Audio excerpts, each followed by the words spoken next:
días, ¿cómo están? Buenos días, profe. Bien, ¿y usted? Bien. Veo poquitos, ¿y eso? Profe, ¿Qué pasaría? Profe, yo creo que sería que el mensaje llegó un poquito tarde o muy al tiempo. Esta mañana de pronto algunos no lo vieron, creería yo, ¿no? Pero nosotros nunca hablamos de las clases, excepto lo que les habían mostrado el semestre pasado a los docentes. O sea, no, ni me preguntaron. Yo supuse que ya todos sabían. ¿Pero ustedes vieron la circular del semestre pasado? ¿Saben de qué hablo? ¿Los profesores les Yo, contaron o algo por el estilo? De mi parte, los profesores me habían contado de que las materias de planta se tenían que seguir en los días que eran. O sea, Por sí, muchos se y presentaban otro día. los estudiantes nunca protestaron de eso. O sea, nunca dijeron, a la UI nunca le pusieron ningún problema. Y la cosa fue para los docentes, básicamente. A ver, les iba a mostrar la circular, pero creo que no la tengo por acá. Bueno, en fin, el hecho es, si no se dictan las clases un festivo, se puede dictar otro día, pero hay que hacerlo con previo acuerdo. O sea, hay que buscar un día diferente para poderla dictar. ¿Listo? ¿Qué claro, pasa? y es más complicado. Nos ponemos de acuerdo de pronto en la clase y es muy difícil. Les puedo poner una encuesta si quieren, no hay ningún problema. Casi que, es decir, hay un día que parece que todo el mundo puede y alguien coloca no puedo, en ninguna hora. Sí, ni siquiera a las 6 de la mañana, ni siquiera a las 6 de la tarde, no puede ninguna hora, punto.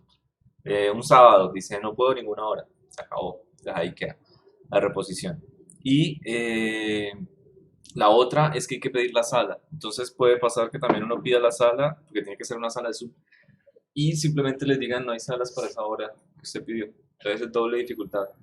Entonces, y si yo hice el intento incluso, con un grupo no fuimos capaces de cuadrar horario, con otro sí, mandamos la solicitud y de allá nos dijeron que no estaba la sala disponible. Entonces no se pudo con ninguno de los dos. El semestre pasado. Ah, yo sé que es triste, pero la queja debería ponerla en otro lado. Ese es el punto. Bueno, vieron que ya están activadas todas las. Oye, ni la camarita. ¿Qué pasa, gente? Ya vieron que están activados todos los CPL, los CPS, los autoevaluaciones hasta el 8.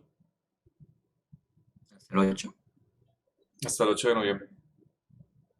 Pues al menos las de esta semana yo vi que estaban activadas, era de anteayer, del sábado hasta ayer. Ok. No, pero ya las corré. Si quieren, revisen más tarde o más adelante. Y no se me hagan los locos con la cámara, ¿no? Se me van a ir. Y entonces toca que las revisen y las van presentando. La idea es que usted siempre presente una antes de la semana, es decir, por ejemplo, la semana 4 también están para el mismo día, no estoy mal, para el 8.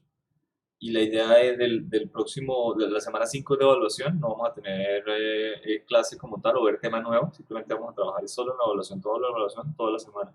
Entonces de pronto aprovechen esa semana para mirar la semana 6, o sea, los primeros días al menos de la evaluación, la semana 6 y adelantar un poquito ese tema. Porque la idea es que yo no vuelva a cambiar esas fechas y usted cada vez que va a ver un material la próxima semana ya usted lo haya visto mínimo el video. ¿Listo? Mínimo el video y contestar las autoevaluaciones.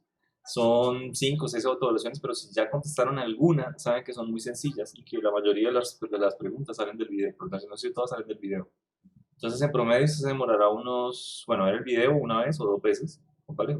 Incluso hasta tres, 15 minutos y contestar la evaluación de pronto otros 15 minutos. Entonces, es media hora por video. Si tiene que trabajar un poco, pueden llegar a ser 2 horas, pero no es mucho. ¿De acuerdo? Hay unos más sencillos, otros más fáciles.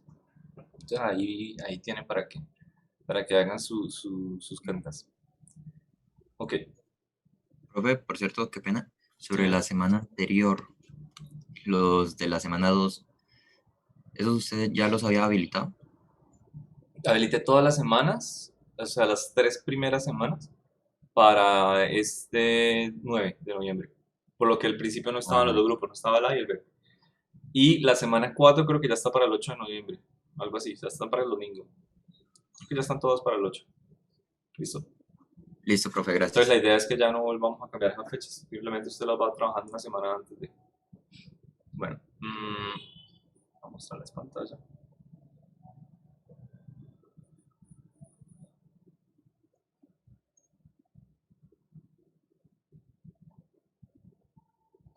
Ok.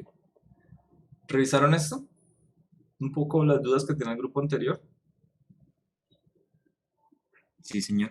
Ok.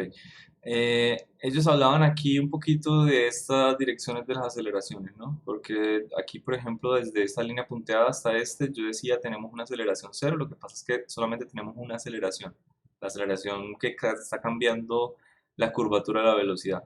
Si mi aceleración total solamente existe en 90 grados con respecto a la velocidad, lo único que hace esa aceleración es cambiar la curvatura de la velocidad, ¿de acuerdo?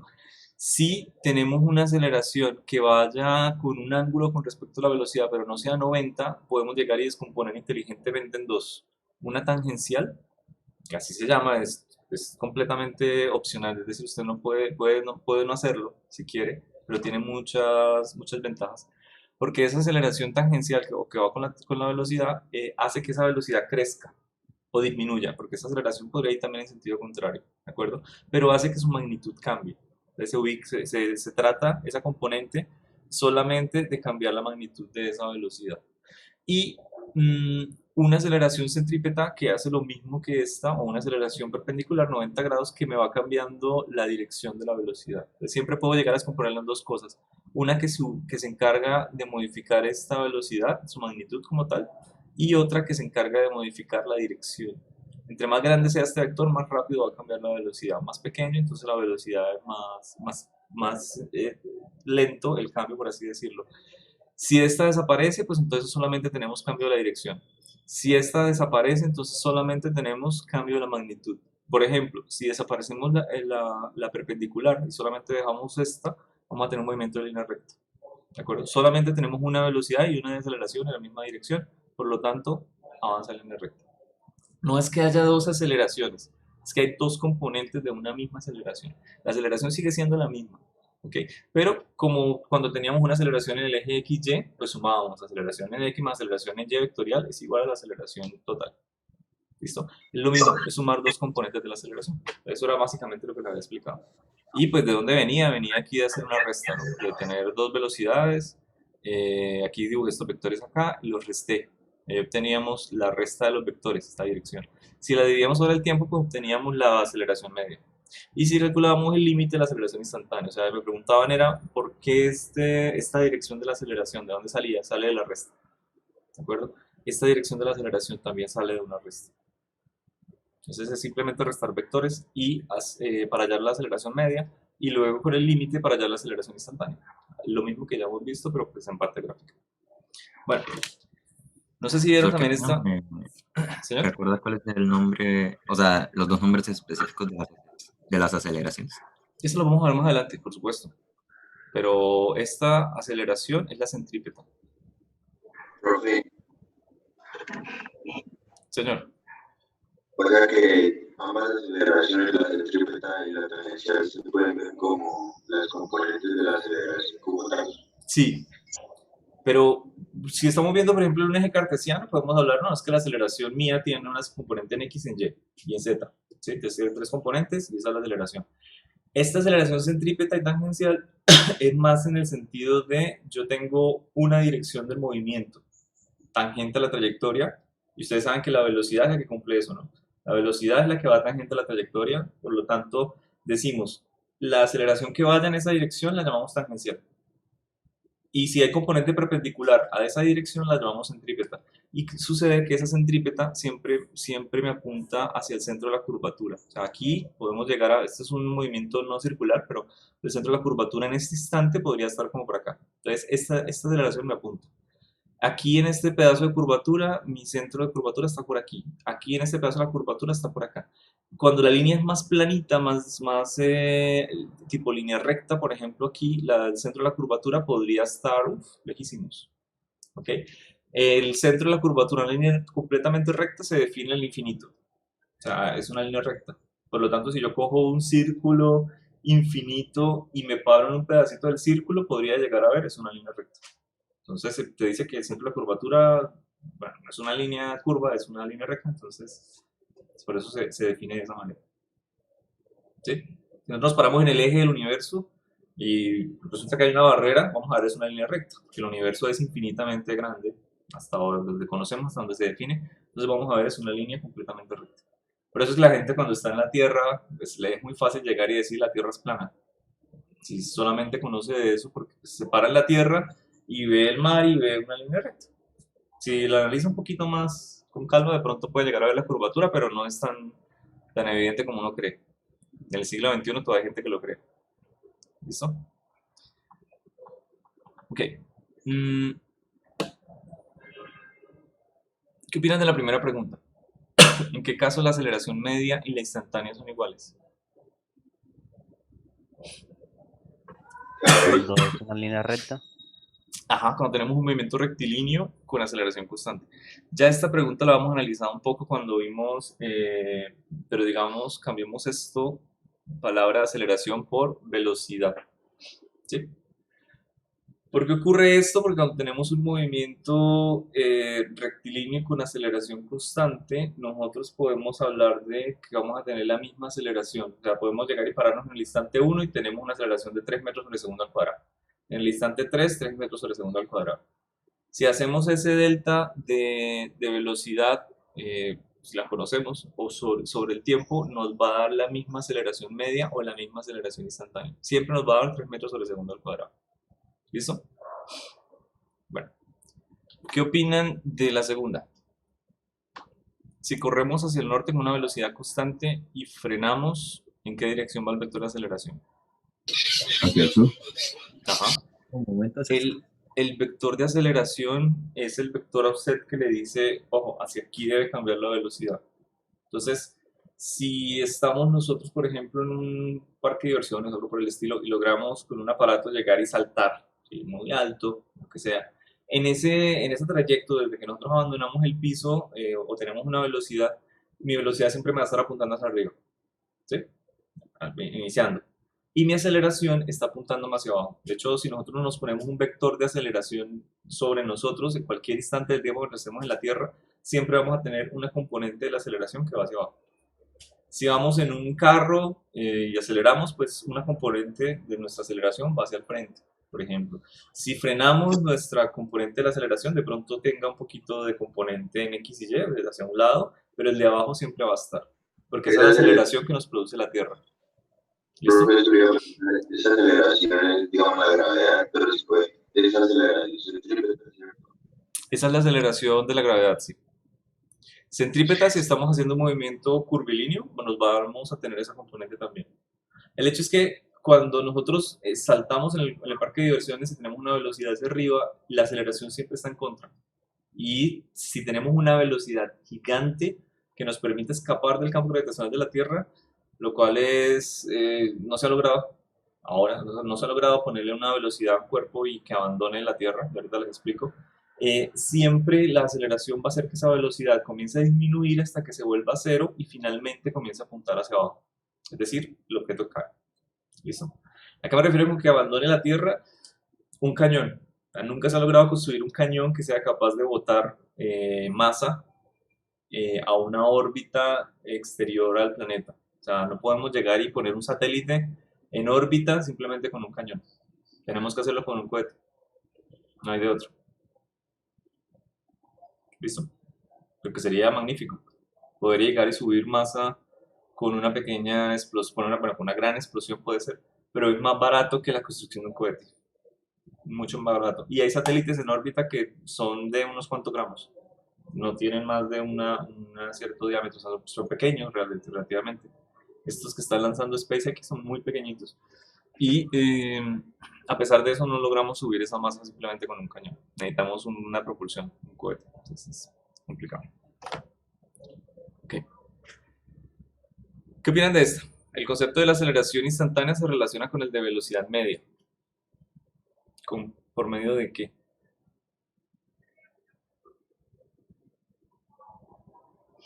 Con el de velocidad, perdón. Con el de velocidad por medio de...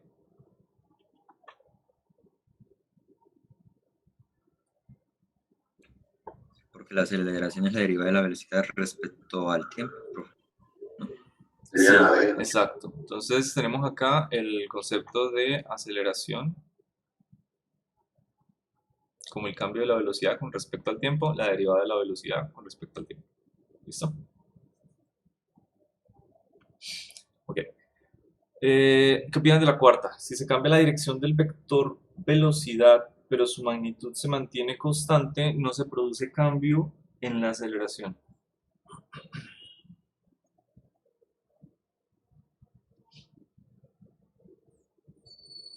Verdadero, profe. ¿Sí? ¿Qué opinan los demás? Cambiaría la dirección de la aceleración, creo. Bueno, ¿la dirección de la aceleración hace parte de la aceleración o es otro concepto diferente? Hace parte. Porque la aceleración es un vector, ¿cierto? Y al ser un vector tiene dos componentes. Tiene la componente vectorial, que básicamente son los vectores unitarios o la dirección en la que él va, y la componente escalar, que es la magnitud. Entonces, cuando decimos aquí que no se produce un cambio en la aceleración, espera. Bueno, cambia la dirección del vector velocidad.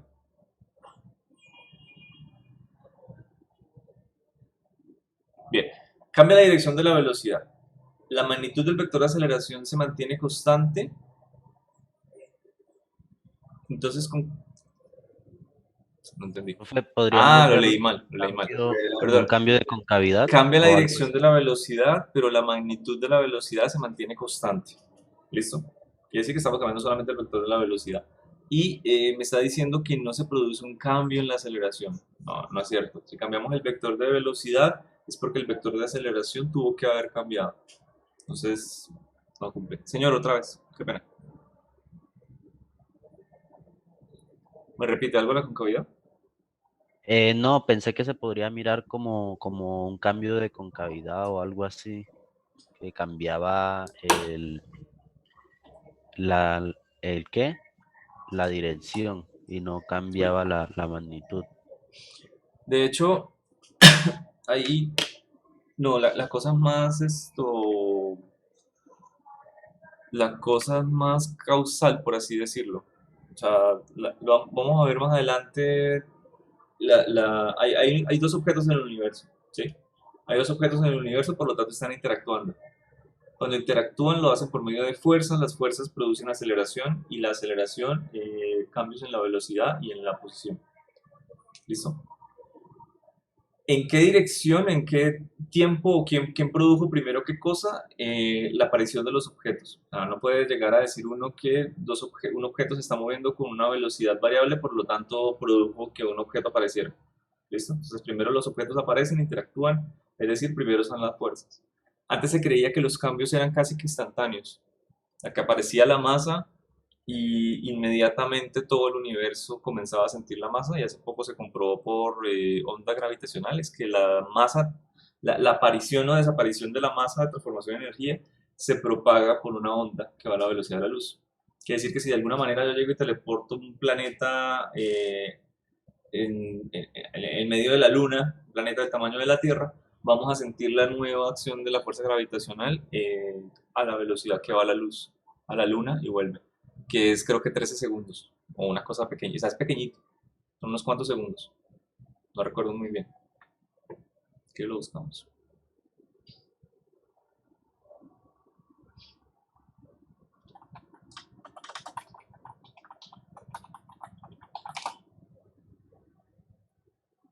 No, 1,3 segundos, se me fue un cero, ¿sí? Por acá está. O sea, la luz demora en ir a la Luna y volver 1,3 segundos, es pequeño. Hay unas cosas más grandes, de pronto Marte, el que yo tengo de 13 minutos. Demora. Okay. Profe, en el video se mencionaba que el vector de aceleración siempre tiene apuntado en la dirección de la concavidad. Siempre se cumple. Esa era justo la pregunta, por lo cual yo le decía que mirara esto. Y era lo que respondimos un poco al inicio de la clase. O sea, esto de por qué aplica la de aceleración en la dirección de la concavidad o tiende, porque esta se está aplicando en la dirección de la concavidad, pero porque no tiene una aceleración en la dirección de la velocidad. y esta está tendiendo a apuntar a la concavidad, pero no está completamente, digamos, hacia el centro, sino un poquito a la derecha, porque sí hay una aceleración en dirección de la velocidad. O sea, este era el pedazo que yo les decía, nos demoramos 1 hora la clase del viernes con el otro grupo, entonces no vale la pena repetirlo, porque era solamente respondernos a preguntas, y solamente dibujamos esto. ¿Listo? Y ahí yo les coloqué el video para que lo vieran. Sí, yo lo vi, pero igual, que un poco. Bueno, la cosa era por una resta. Mira, aquí yo tengo una velocidad 2 y una velocidad 1, ¿sí? Yo la puedo llegar y tomar como una velocidad final y velocidad inicial. O sea, estos vectores son estos mismos que tengo aquí dibujados. Cuando yo resto velocidad 2 de velocidad 1, estoy hallando una aceleración medio. Y como nosotros vemos, la resta de vectores es un vector que va en dirección apuntando uno al otro, ¿de acuerdo? De la punta de uno a la punta del otro, como vimos ya en vectores la semana antepasada. La primera semana, creo. Bien, esta ya es la dirección de la aceleración. Solo me falta dividirlo sobre el tiempo para tener la dirección de la aceleración. Estos dos vectores, mire que su magnitud es la misma. Son igual de largos. Por lo tanto, esta flechita me corresponde a una dirección que me apunta justo al centro de la concavidad. Pero ¿por qué son igual su magnitud? ¿Por qué no cambia? Porque la aceleración que debería ir en esa dirección del vector de velocidad, haciendo que crezca o que sea más pequeño, no existe. Entonces lo único que hace esta aceleración es cambiar su dirección. Cuando hay una aceleración formando 90 grados con la velocidad, solo puede llegar y cambiar su dirección. No puede hacer que crezca ese vector. Ahora les ponía el caso donde desde esta línea punteada hasta acá tenemos una aceleración constante. Entonces hay una aceleración, bueno, una aceleración en esa dirección constante. Entonces esa aceleración, ya que es constante, hace que este vector de velocidad 3, tiene una cierta magnitud, sea un poco más pequeño que en un instante de tiempo posterior. Mira que el 4 es mucho más grande. ¿Listo? Cuando yo hago la resta entre esos dos, obtengo algo por el estilo. Y yo puedo llegar a dibujar el vector que va desde el 3 a 4, así como yo dibujé uno que iba desde 1 a 2. ¿Listo? El anterior al final. Bueno. Esa dirección ya no me apunta en la concavidad, que de hecho esta dirección vectorial puede ser esta o esta, muy similares. Me apunta en las dos direcciones, es decir, en la aceleración que va con la velocidad, que me puede llegar a hacer que crezca, y una componente que va hacia el centro de la circunferencia que hace que gire. Entonces aquí la aceleración hace dos cosas. Hace que el vector de velocidad mantenga un giro que esté cambiando de dirección con respecto al tiempo y también que crezca. Por lo tanto tiene dos componentes y ahí es que se hablaba de dos componentes. Por eso que en el video decían que la aceleración hacía o tendía hacia el centro de la circunferencia,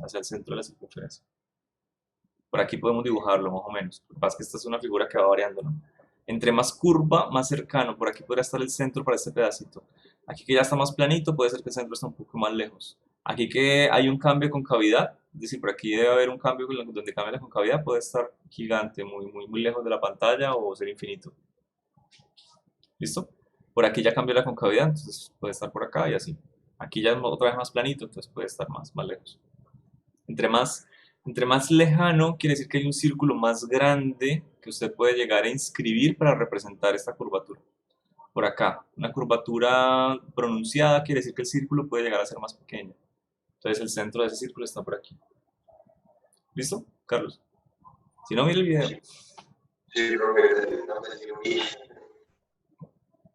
Carlos, ¿le escucha como mucho, como un ruidito o soy yo? Sí. Sí, no sé. Le escucha como algo raro en el micrófono de pronto. Bueno, ¿qué opina de esta?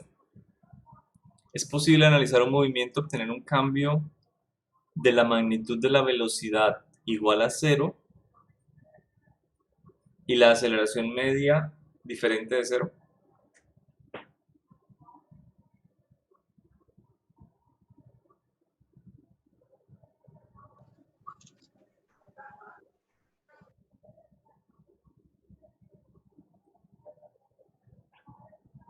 No creo. Profe, por ejemplo, nosotros que estamos quietos, ¿contaría la aceleración que el planeta ejerce sobre nosotros o no? ¿La aceleración qué? La aceleración gravitacional, por así decirlo. Ajá, ¿que quién ejerce sobre nosotros? Esa sería la única forma que yo vería que la velocidad, por ejemplo, yo estoy en mi casa quieto, pero la aceleración de la gravedad me está haciendo, o sea, así diferente de cero, diría yo. La aceleración de la gravedad sí es diferente de cero, claro, y es constante. La aceleración de la planeta Tierra. ¿Sí es a la que se refiere? Sí, o sea, ese caso, por así decirlo, no serviría para esta pregunta. Aquí lo que me estás diciendo es un poco diferente, porque me estás hablando es cambio de la magnitud de la velocidad. O sea, me están hablando de esto. Un cambio de la magnitud de la velocidad. O sea, me están hablando de una velocidad, creo que yo la vi un poco diferente cuando la expliqué al otro curso. Cambio de la velocidad. Me están diciendo que eso es igual a cero.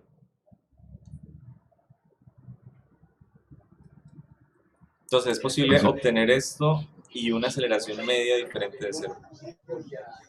Entonces creo que no. ¿De acuerdo? Porque la velocidad media, al menos su magnitud, podría llegar a ser así.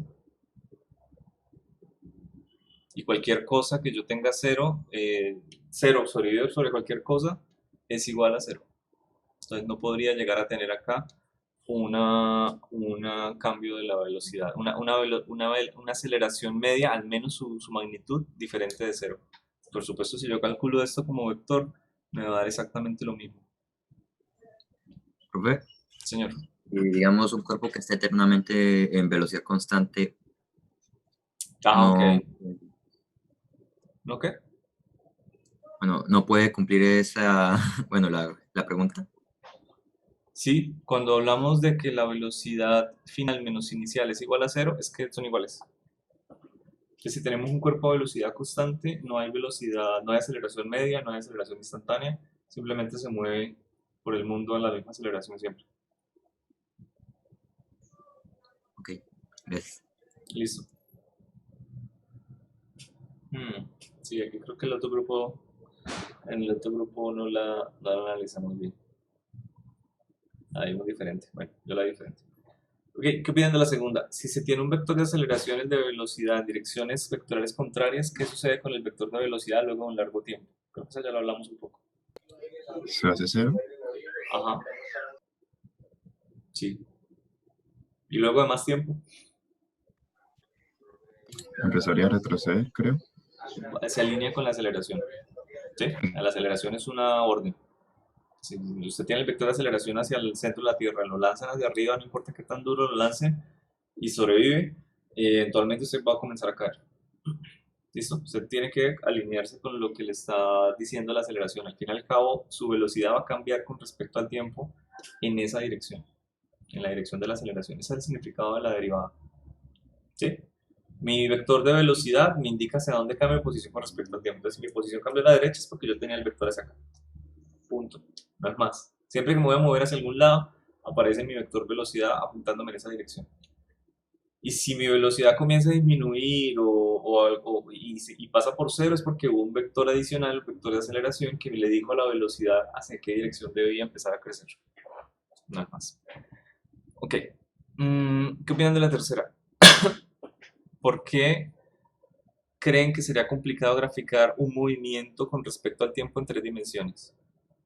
Porque, digamos, en el video donde aparecía gráfica de posición versus tiempo, velocidad de aceleración, aparecían en una dimensión, ¿no? Bueno, sí, en una dimensión, básicamente.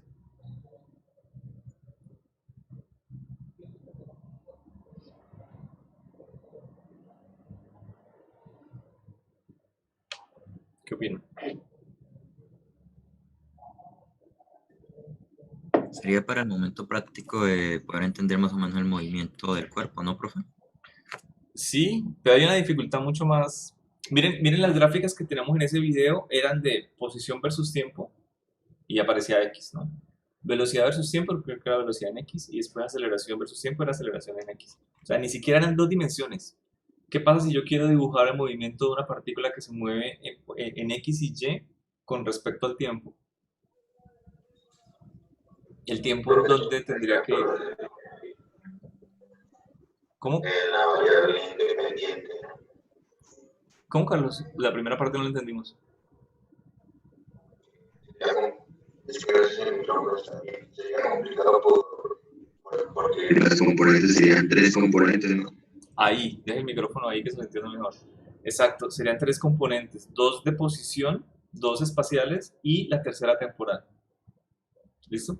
Ahora, si tenemos que hacer un dibujo de eso, de 2 componentes espaciales y una temporal, lo mejor es utilizar este recurso. Un eje tridimensional. Le ponemos en un eje X, en otro Y y en uno Z, y en uno tiempo, perdón. Puede ser este X, este Y y por acá el tiempo. Ahora, si queremos hacer un dibujo tridimensional más el tiempo, ¿en qué eje lo hacemos?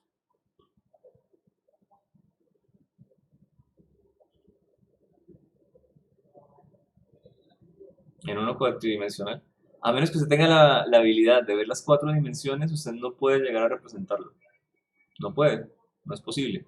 ¿Listo? Son 4 dimensiones, no podemos llegar a dibujar 4 dimensiones. Ya nos cuesta dibujar 3 dimensiones, que es el mundo en el que vivimos, en 2 dimensiones y tenemos que utilizar cosas como esta y decir, imagínense que esta línea es una perspectiva, ¿no? Va saliendo del tablero.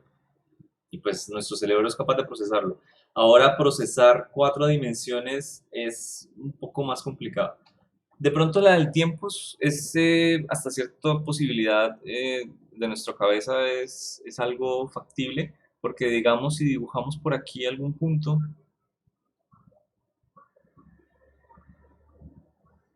¿sí?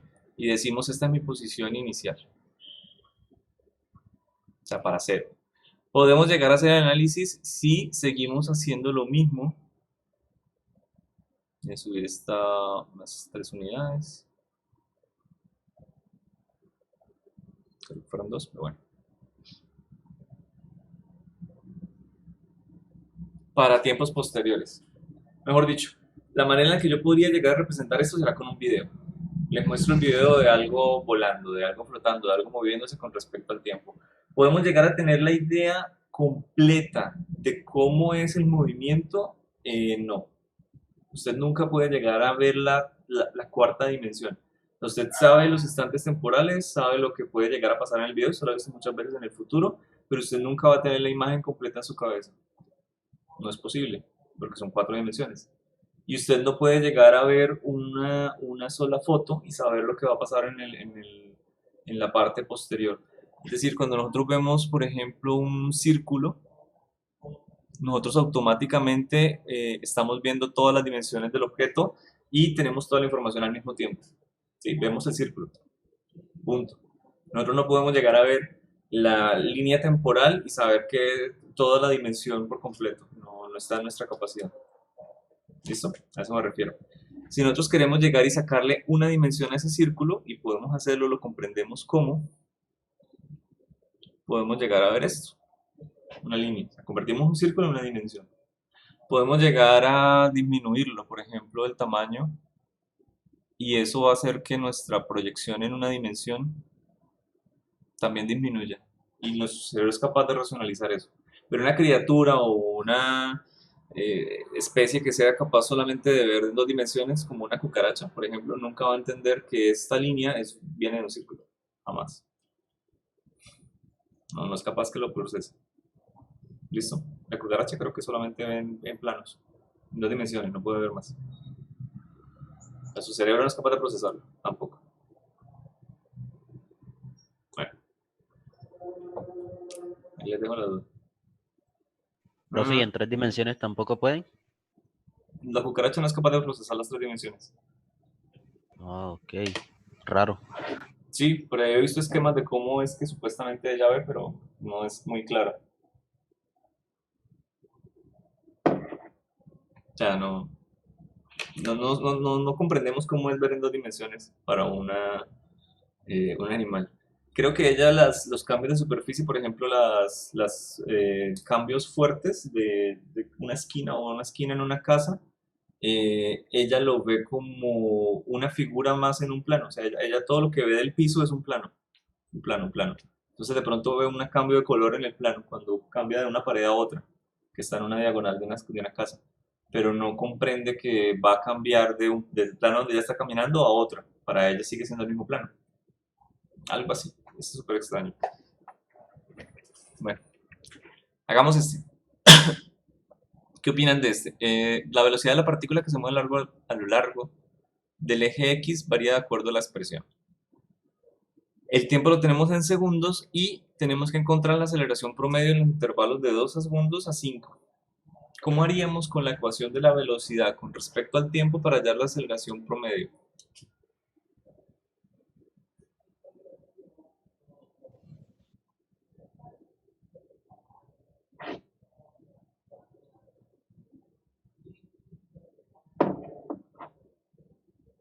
¿Qué opinan?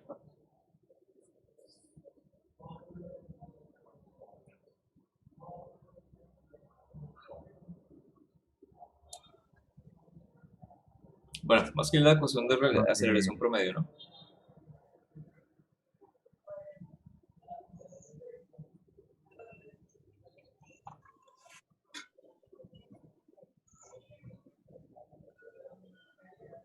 Listo. ¿Estamos de acuerdo? Ujú. Entonces, señor. Para resumir, tengo la duda, ¿se podría en lugar, bueno, suplantando la variable t, suplantarlo por la resta de 5 menos 2? ¿O es mejor hacer toda la operación y luego restarlas? Entonces no me va a aparecer este factor. Ya. Profe, una O pregunta. sea, cuando hacemos la resta, este factor se me puede llegar a eliminar, ¿no? Señor, cuénteme. ¿Cuál es la diferencia? No entiendo entre la aceleración promedio y la aceleración ¿Aceleración promedio, aceleración qué? instantánea. Vale.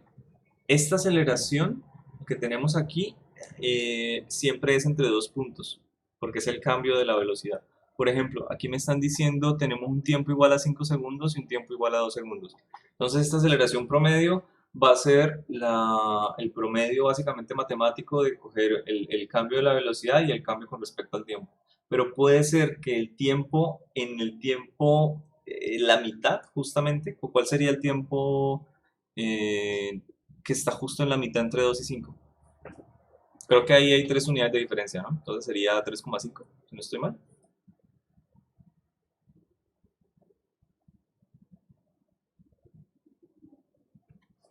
¿Sí? Sí, señor. ¿Estamos de acuerdo? Ok. Ese tiempo, 3,5, yo lo puedo calcular como un tiempo instantáneo, o sea, una aceleración instantánea. Y puede no corresponder al tiempo de aceleración promedio. Por ejemplo, usted va en un carro, listo. Usted frena de una vez. Y usted ve en el tacómetro, si es un bus, por ejemplo, creo que tienen ahí una cosa que muestra la velocidad. Usted puede llegar que pasó de 80 metros por segundo, perdón, 80 kilómetros por hora a 60 y luego a 0. ¿Listo? No le está mostrando la realidad en todo el instante de tiempo, porque ella simplemente se actualiza cada tantos segundos. Entonces acá puede llegar a aparecer algo parecido, puede pasar algo similar.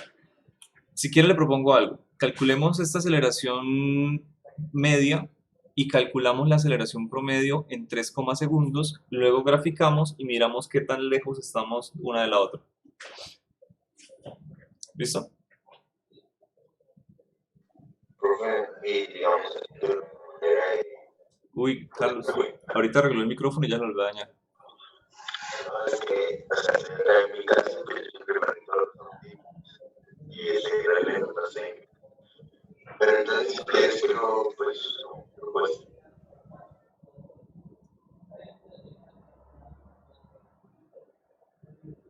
¿Ustedes entendieron?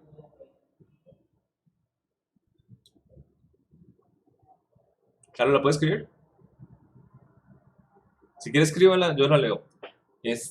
Voy a colocar acá la aceleración instantánea, ahorita la vamos a trabajar.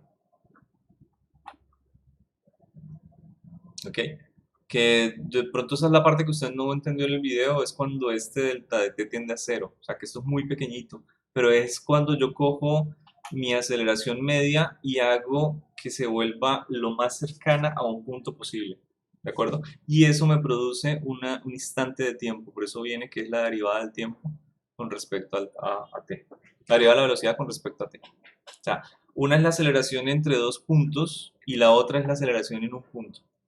Esta es la línea secante que me corta una curva de velocidad versus tiempo, y esta es la línea tangente a la gráfica de velocidad versus tiempo. Esta solamente me va a pasar por un punto, es la pendiente de la recta. Bueno, vamos a ver. Para hacer la velocidad media, primero tendría que colocar la velocidad en 5 segundos. ¿Tiene calculadora? O sea, me da menos 735. Ya miramos. Ah, perdón, esto son 2 segundos.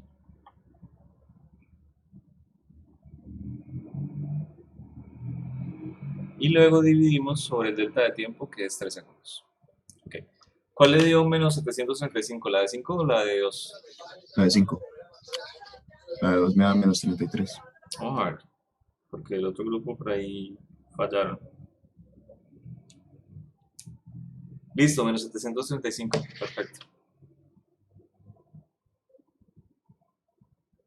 Vale, ¿cuánto le dio la otra? Sería más 33 porque se anula el signo. Le dio menos 33, perfecto. Sí. Dejémosla así, está bien.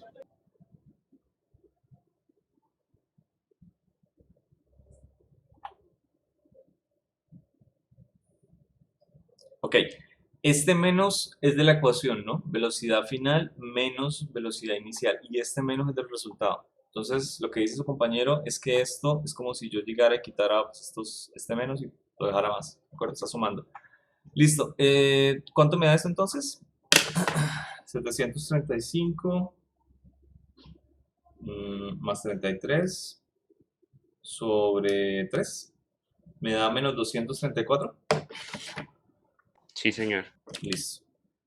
Menos 234. No me caben las unidades por acá. Ahí está. Ok. Ahora calculemos la aceleración instantánea. Primero, independiente del tiempo. Entonces tendríamos que derivar lo que tenemos arriba. Ok. Derivada de una constante, me da 0. Ese 15 no va a pasar nada. Y derivada de un polinomio de grado 3. Bajamos el orden del polinomio, quiere decir que ese 3 me va a multiplicar al 6.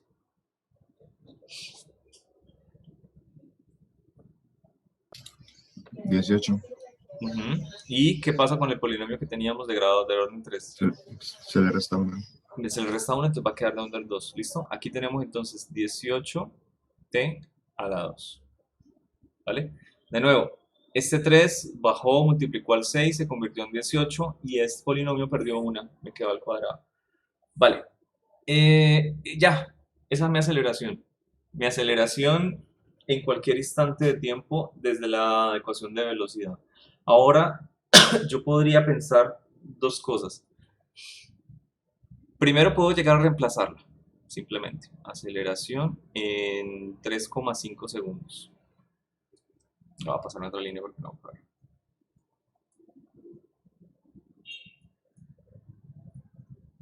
¿Cuánto me daría si yo reemplazo en 3,5 segundos?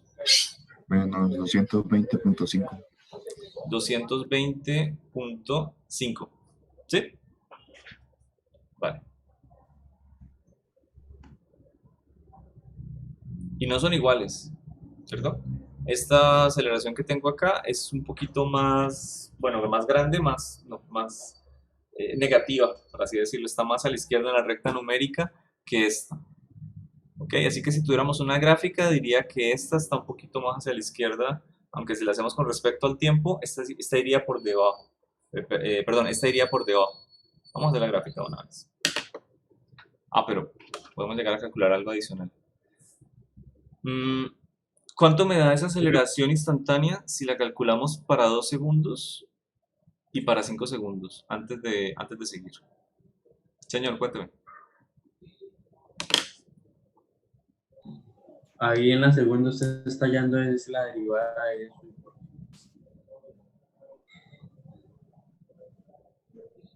O sea, ¿En la segunda estoy dando la derivada de qué? ahí en el segundo renglón es la ¿Esto? es igual a menos 16. Sí. Pero eso es la velocidad instantánea. Esta es la aceleración instantánea. Esa hora. Ajá, que la hallo de derivar la velocidad. Ah, listo. ¿Sí? O sea, es la velocidad con respecto al tiempo. De hecho, uy, espera, yo no he tenido cuidado en algo. Colocarle el vector. Vector. Profesor Vector. MJ. Creo que la velocidad del enunciado está con X.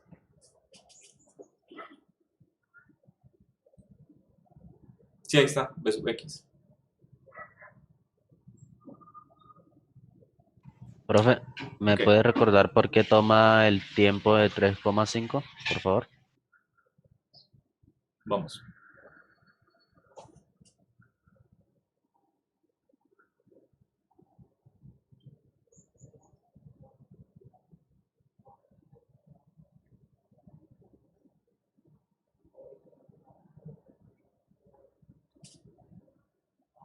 Ok.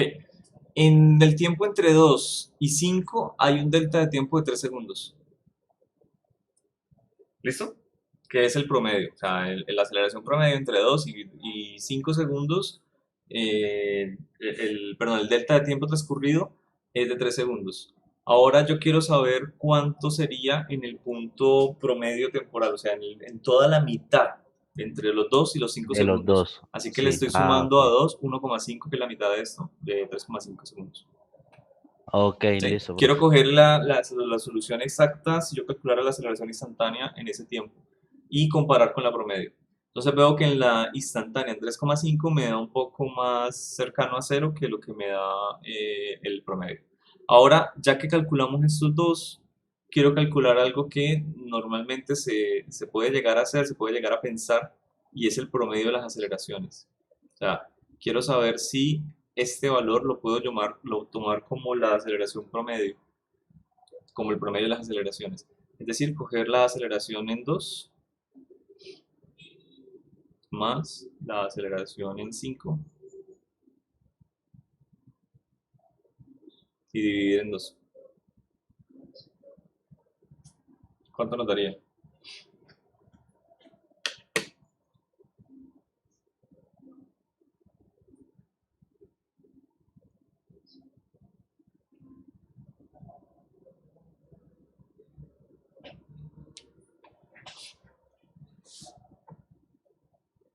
Menos 261, ¿no?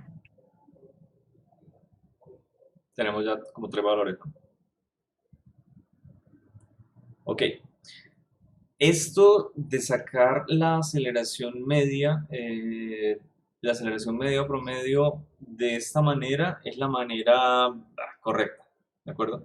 Cuando nosotros sacamos el promedio de las aceleraciones no estamos calculando la aceleración media, pero a veces uno lo llega y lo realiza en el laboratorio, pero solo cuando tiene una condición muy específica, y es que el polinomio de la aceleración no es un polinomio de orden 2, sino uno lineal.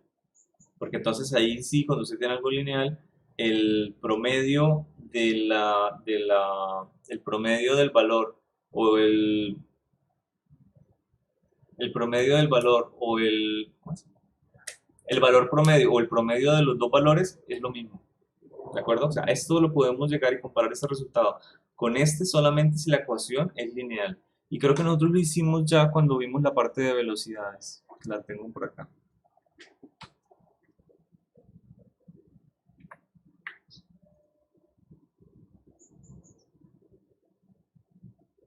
Aquí fue.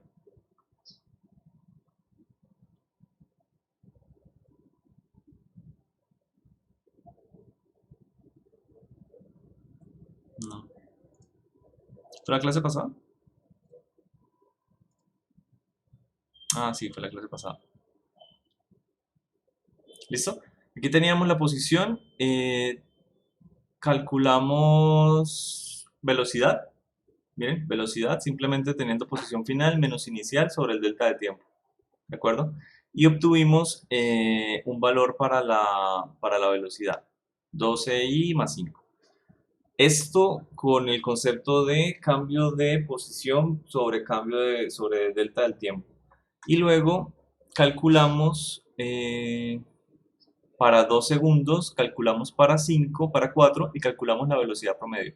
Y nos dio esto. ¿Sí se acuerdan? Sí, que ahí daba igual. Ajá. Pero miren el orden del polinomio. O sea, tenemos una ecuación para la posición de orden 2. Cuando nosotros derivamos, tenemos una ecuación para la velocidad de orden 1. Entonces es lineal, entonces podemos llegar a hacerlo. Pero no podemos llegar a hacerlo para una de orden 3, o 4, o 5. Nos va a dar diferente. ¿Listo? La suma de los promedios es diferente al promedio de la suma. Algo por el estilo no nos está cuadrando para polinomios más grandes. Profe, ¿y Entonces, cuál sería más exacto? el que estamos utilizando, ya les muestro. Digo que se me perdió dónde íbamos.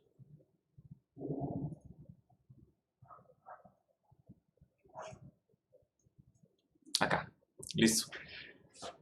El más exacto es este. No hay otro. O sea, el más exacto es calcular la aceleración instantánea, evaluar en los 3 segundos y darle la respuesta. O la aceleración instantánea para 2 o la aceleración instantánea para 5. O sea, lo más exacto es usted calcular la aceleración en el tiempo que se necesita. ¿Cuál es el que se usa experimentalmente? Este. ¿Ok? Y este es uno que se intenta usar, o un error que se comete muchas veces de quiero hallar la aceleración media en un intervalo, pero ya conozco la aceleración instantánea en los dos intervalos, entonces rápidamente calculo el promedio. No siempre funciona muy bien, porque miren los valores cómo están de dispares. 261, 234. ¿Listo? Ninguno de estos dos igual se acerca a la aceleración instantánea, que en el tiempo, en la mitad de los dos tiempos, que es 3,5 segundos, que es menos 220,5. ¿Por qué? Podemos llegar a graficarlo y ver en dónde estaría.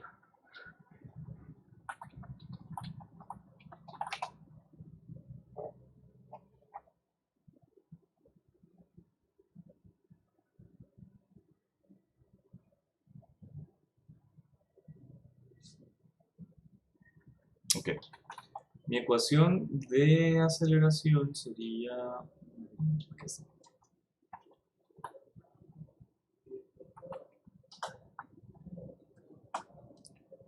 Creo que me conviene dar los tiempos.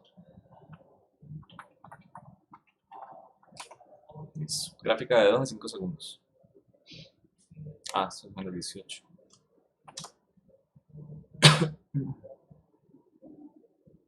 ¿Listo? Ok. Miren, si nosotros graficamos el punto medio, como lo estamos calculando, de 0 hasta 5, es como si trazáramos una línea recta entre los dos puntos. ¿Vale? Entre los dos puntos estamos hablando de una línea recta y estamos calculando un valor por acá, que sería el promedio de las aceleraciones. O sea, decir, esta es mi aceleración inicial, esta es mi aceleración final, vamos a calcular una línea recta y estamos por aquí. Entonces estamos bastante desfasados. Cuando mi aceleración teórica está como por acá y me ha dado menos 220, este valor está pasando por 220, está la aceleración instantánea. ¿Listo? Entonces, si queremos calcular aceleración media o promedio, utilizamos simplemente esta ecuación, y si queremos calcular la aceleración en un punto específico, utilizamos esta ecuación. Eso es. Bueno. ¿Ya desayunaron? No. Nos tomamos unos minutos y volvemos aquí a las 10, puede ser. Listo, para ver la segunda hora. ¿Les parece? Vale, profe. Bueno, entonces para que desayunen. Igual, siempre que tengamos 2 horas de clase, no vamos a hacer las 2 de seguido. Hacemos una pausa o algo por el estilo. Puede llegar a ser, sí, yo creo que a las 9:10 está bien.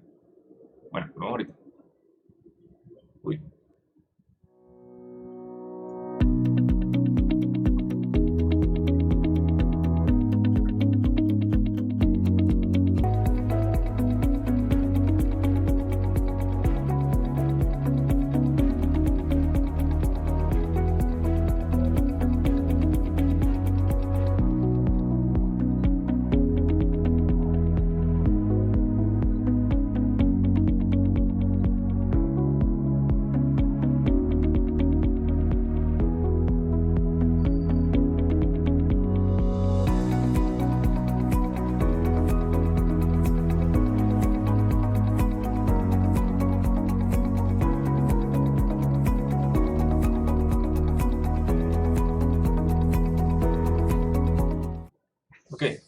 seguimos. No les olvide lo del código en el nombre, ¿no? Que creo que ustedes no lo tienen. ¿No oye? Kevin. Dejo ver si se fue. Bueno, nos hemos quedado en este resultado que obtuvimos aquí. Listo. Ahí les queda un ejercicio adicional. Es bastante cortico para que lo hagan si quieren. Un poco de aceleración media. Y hay otro ejercicio un poquito ya más complicado porque tiene pues componentes en X y Y para que también lo realicen. Lo pueden hacer, es bastante completo y podemos nosotros mirar un temita extra primero mirando una necesidad. Por ejemplo, la primera pregunta, ¿qué cantidades necesitamos nosotros para conocer la velocidad y la posición de una partícula en cualquier instante de tiempo?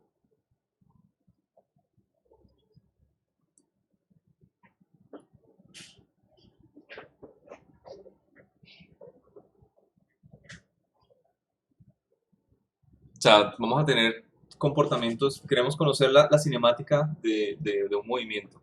¿Listo?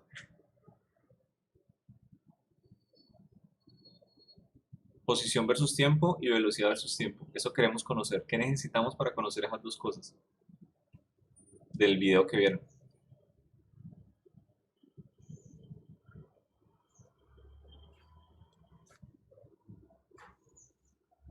El tiempo y la aceleración. Ok, si conocemos el tiempo y la aceleración, nosotros, bueno, primero el tiempo es un poco irrelevante porque nosotros podemos llegar a tener el tiempo en cualquier instante de tiempo, o sea, no necesitamos conocer un tiempo específico, ¿sí? Y cuando hablamos de la aceleración, aquí me está hablando de la aceleración inicial. Digamos que no es suficiente, falta algo más. La velocidad y posición en algún instante de tiempo y la aceleración. Bien, si nosotros conocemos la aceleración, quiere decir que conocemos la aceleración de cualquier instante de tiempo, o sea, una función. ¿Listo? Y cuando nosotros miramos el área bajo la curva de esa función, me da la cambio de velocidad, o sea, me daría la función de velocidad menos la velocidad inicial.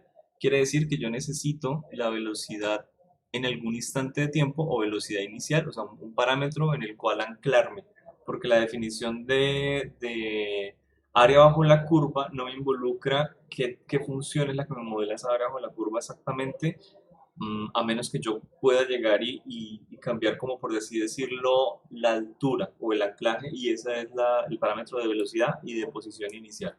O sea, cuando yo derivo, automáticamente conozco lo siguiente. Yo derivo la posición con respecto al tiempo, conozco la velocidad. Pero si yo tengo una gráfica de velocidad versus tiempo y yo la integro, es decir, hallo el área bajo la curva, yo necesito conocer la posición inicial, porque no puedo llegar a tener acceso a ese parámetro. Y para eso necesitamos ver el tema de integrales, al menos unas integrales muy, muy sencillas y integrales de tipo polinómico. No necesitamos algo más. Bueno, ahorita vamos a ver ese tema. ¿Qué opinan de la segunda?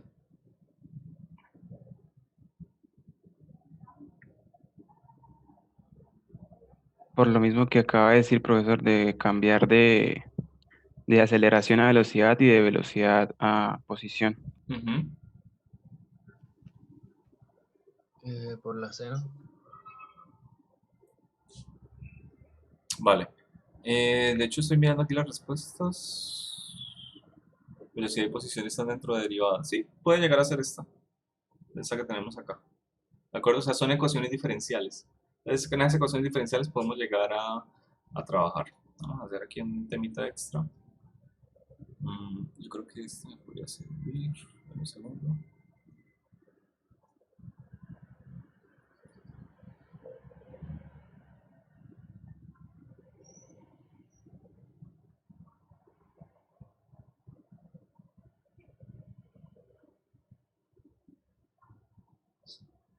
Así es que Luis, con doble M.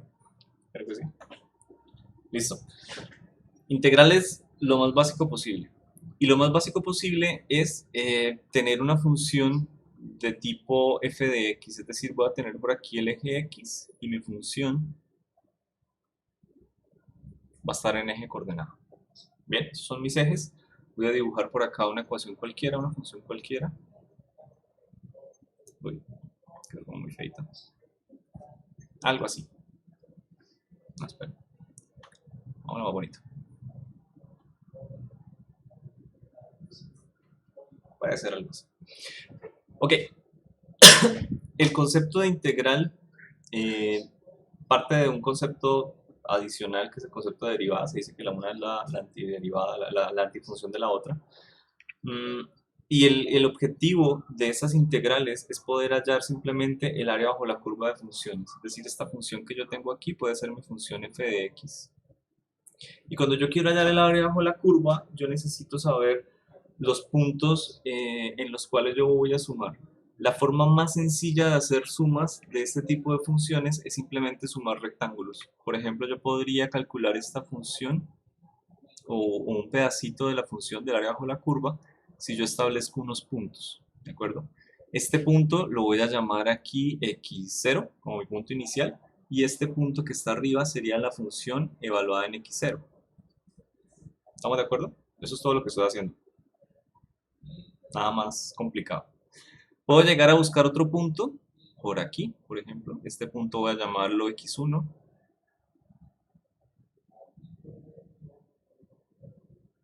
Y la altura hasta la función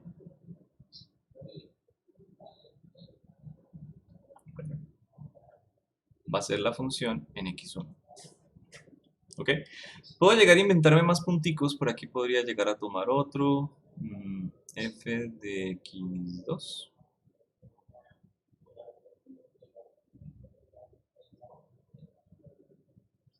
Y x2. En fin, puedo llegar a tomar muchos puntos hasta un punto general que yo lo voy a llamar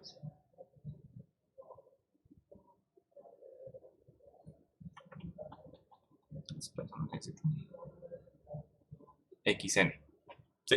¿Cuántos puntos hay entre x2 y xn? Pueden haber 50, pueden haber 20, pueden haber 2, no importa, es un punto general. El hecho es que yo voy a ir recorriendo esos puntos, o mejor xn, no, pongámosle un punto intermedio, un punto iésimo. Por acá tendría f de xi, por ejemplo. El punto siguiente sería f de xi más 1, puede ser.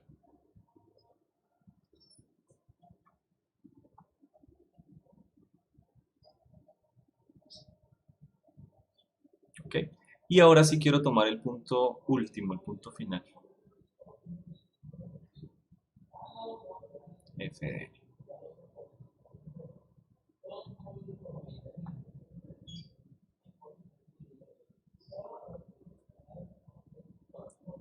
Ok, ¿por qué estoy haciendo esto? Porque ese índice que yo estoy tomando es simplemente un índice de números enteros. O sea, va a empezar en 0, va a empezar en 0, va a tener el elemento 1, va a tener el elemento 2, va a tener así y elementos, por así decirlo, hasta un valor n. Y más 1, y más 2, es un valor n. ¿Ok? Simplemente es un número de elementos. ¿Sí está claro? Sí, señor. Bien. Yo puedo llegar y representar un área, un área cualquiera. Por ejemplo, quiero representar el área inicial. Un área, o no, la primera área 1. ¿De acuerdo? ¿Cómo haría mi primer área? Pues primero, para representar un área, yo tendría que tomar una base de un área, ¿no? Como un área de un rectángulo, sería base por altura. Entonces, mi base puede llegar a ser un delta de x. ¿De acuerdo? Y mi altura, pues acá la altura, la forma más sencilla es escoger alguna de estas dos. Alguna de estas dos y voy a multiplicar por esa altura para obtener más o menos un rectángulo que me esté cubriendo la función. Entonces voy a colocar, para mantener la misma notación, ya que tengo área 1, pues f de x1. Entonces podría llegar a ser eso. F de x1. ¿Listo? Este delta de x también sería bueno colocar en una notación. Entonces voy a colocarle un 1 también. Pero tengo que definirlo porque no sé exactamente qué es delta de x. Entonces voy a colocarlo por acá. Delta de x1 va a ser igual a x1 menos x0. ¿Listo? Y esa sería mi área 1. ¿Qué quiere decir? Que si yo quiero encerrarla por acá, sería esta área. ¿Listo? Mi área 2 sería el área que le sigue, esta que está por aquí. Mi área 3 sería esta que le sigue, esta que está por aquí. Ay, perdón. Está por acá y esta que está por acá. ¿Estamos de acuerdo? Y así más o menos, con algunas áreas de rectángulos, yo voy sumando simplemente bases por alturas, bases por alturas. ¿Está clara esta parte? Más que todo. ¿Sí? Sí, profe. Bueno, el área bajo la curva debería ser simplemente sumar todas y cada una de las áreas que yo tengo bajo la curva, o sea, el área 1, el área 2, el área 3, etc. ¿Qué sucede? Que hay unos pedacitos que me están sobrando y hay unos pedacitos que me están faltando. Por ejemplo, aquí me está sobrando este pedazo, por aquí me está sobrando, ¿sí? Por aquí de pronto me está sobrando otro pedacito, por aquí me está sobrando, por acá me está sobrando, y habrán otras partes de la función en donde me esté faltando pedacitos. ¿De acuerdo?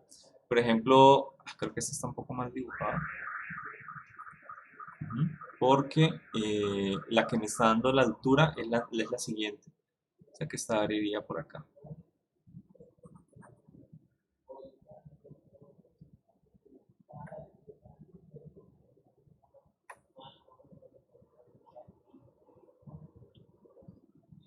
Ok, ese pedacito me falta. ¿Listo? Bien, por eso es que yo no puedo llegar a hablar aquí de que el área total va a ser simplemente igual al área iésima o algo por el estilo. Sería un poco mejor reescribir esa parte y escribirla como que es aproximadamente una sumatoria de todas las áreas. Es decir, si yo sumo todas las áreas, el área 1 más el área 2 más el área 3, las 20 áreas me debería dar el área total. ¿Ok? No hace falta en esta clase de sumatorios colocarle el índice porque pues solamente tenemos un índice, el índice I, pero si lo quieren tener de la manera más tradicional, pues colocamos I. No pasa nada. ¿Y hasta dónde va esa sumatoria? Pues hasta N. Entonces iría recorriendo el área 1, el área 2, el área 3, etcétera, hasta el valor final de las áreas. Simplemente. Y nunca va a ser igual. Nunca va a ser igual porque nosotros siempre vamos a tener estos pedacitos. Un pedacito aquí que me falta, que me sobra, perdón, y un pedacito por acá que me falta. Entonces, no es completamente completo o correcto. Para escribir esas áreas de iésima a como la tenemos que hacer por aquí unos cambios. Por ejemplo, el área I debería ser igual a un delta de xi por un f de xi y mi delta de x sub i, viendo cómo yo los estoy tomando, sería mi pedacito iésimo menos el anterior. ¿Listo?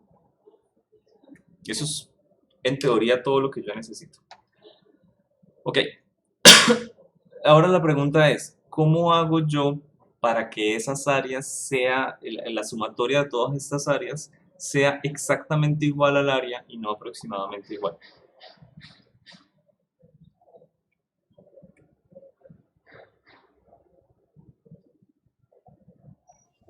Profe, eso es similar como lo que se ve en cálculo, que es el problema del área, ¿no? Entonces sería con el límite. Exacto. Le aplicamos un límite al área iésima, o sea, a todas las sumatorias de las áreas. Vamos a escribirlo por acá.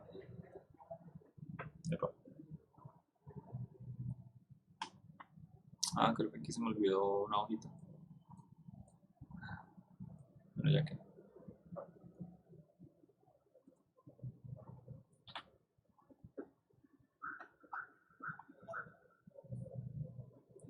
Vale.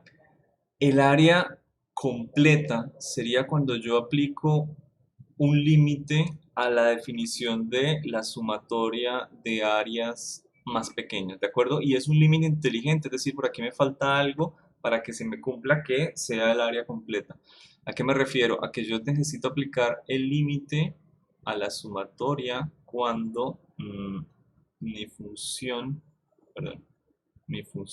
f de x y, creo que primero coloqué el delta, no recuerdo,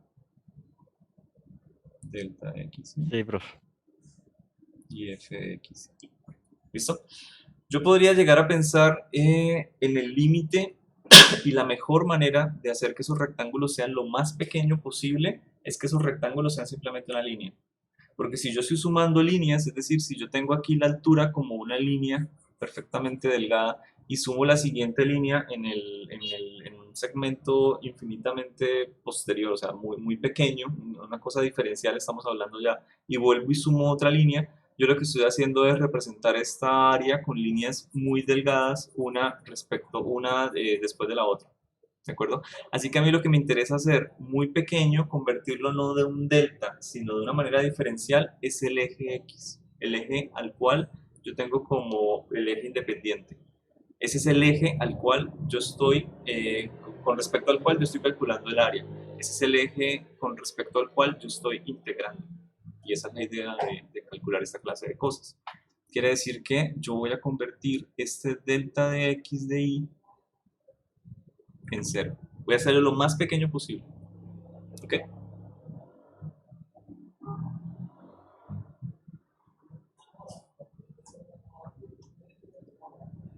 ¿Listo?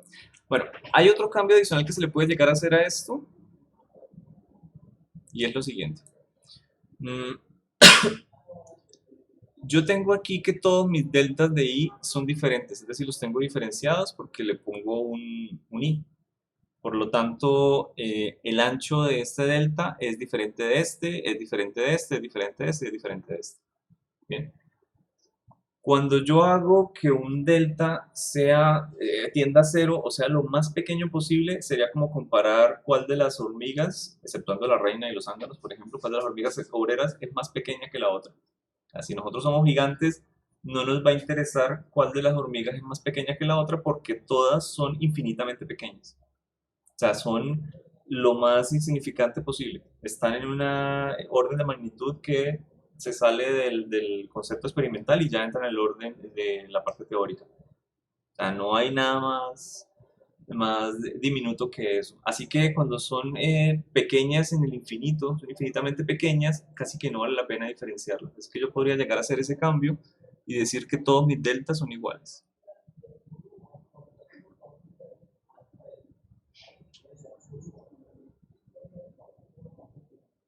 Otro cambio que puedo hacer es colocar esta función primero. Voy a demostrarles por qué.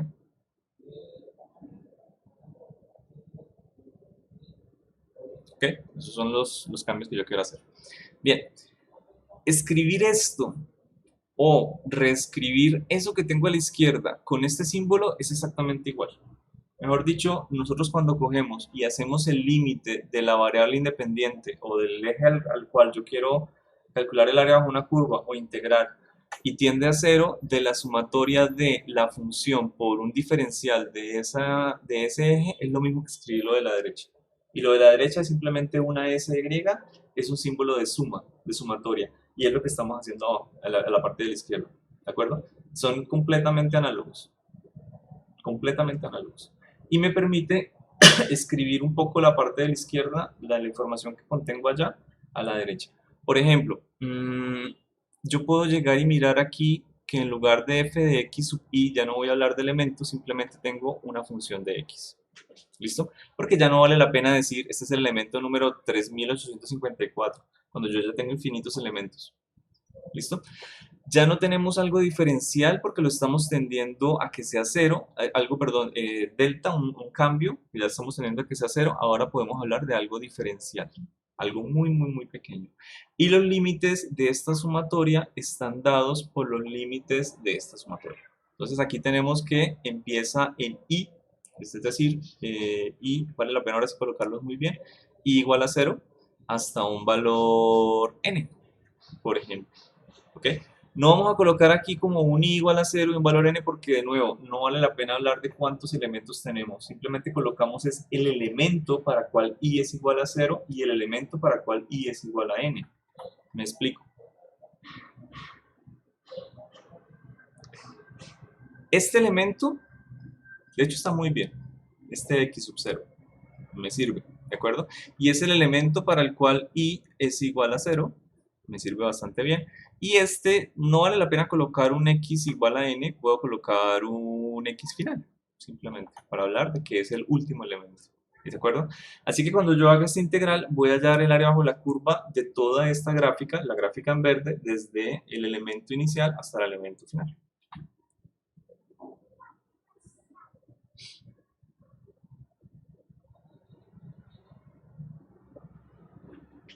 Profe, ahí es cuando hablamos de que la integral está definida.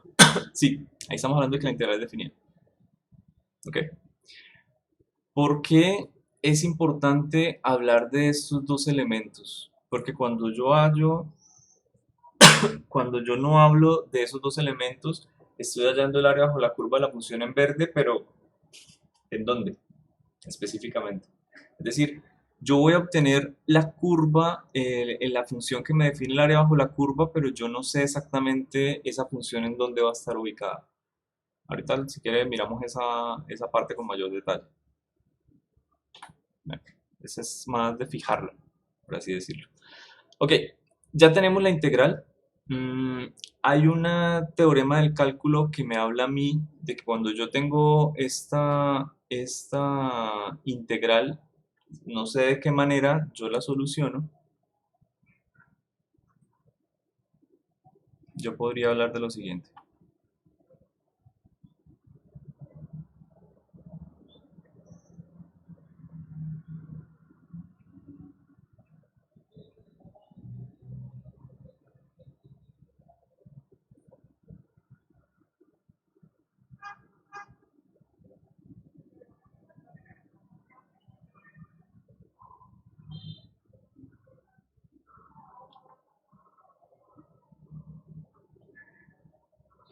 ¿Listo?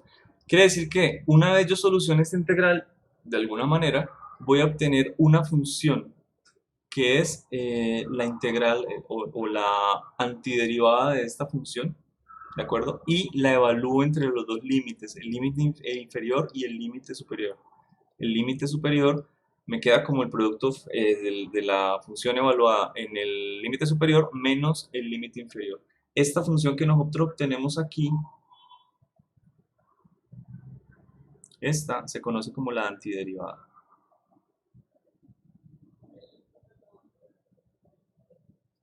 Es una función que me está cumpliendo las características completamente opuestas de la derivada. ¿De acuerdo? Si una me da la pendiente de la curva, la otra me da el área bajo la curva.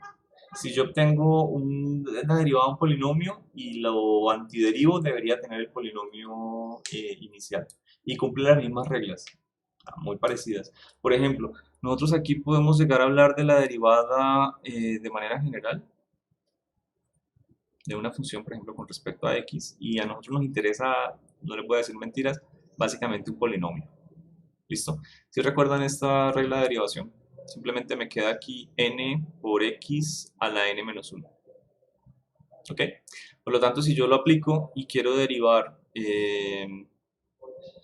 con respecto a x, no sé, un 3t cuadrado, ¿cuál será el resultado? 6t. Ay, perdón, 6t, 3t a la 2, a la 3x. Ok, estoy derivando con respecto a algo, ¿no? Estoy derivando con respecto a algo. Ok, sí, simplemente voy a bajar este 2, multiplica el 3 y me quedaría un 6x. ¿De acuerdo? El concepto de derivada, de antiderivada es muy similar. Simplemente voy a aplicar una integral, voy a decir con respecto a qué camino, es decir, este diferencial es muy importante, decir con respecto a qué camino voy a integrar. En este caso voy a integrar x a la n también, pero lo voy a hacer con el camino de dx, ¿ok? Y me va a cumplir unas reglas muy similares a las que nosotros tenemos arriba. Muy similares, pero me tiene que producir una función inversa a esta que tenemos acá. Entonces lo que nos enseña a nosotros en cálculo es, usted en lugar de reducir este exponente, usted lo va a aumentar. ¿vale? Y en lugar usted de bajar el exponente actual y multiplicarlo, usted lo que va a bajar es el exponente futuro y lo va a dividir. ¿Ok? Que es la función inversa. Está haciendo lo contrario que hace la derivada. Por eso se conoce como antiderivada. ¿Listo? Vamos a probarlo rápidamente. Y la forma más fácil de probarlo es simplemente integrar el polinomio que acabamos de obtener, ese 6x.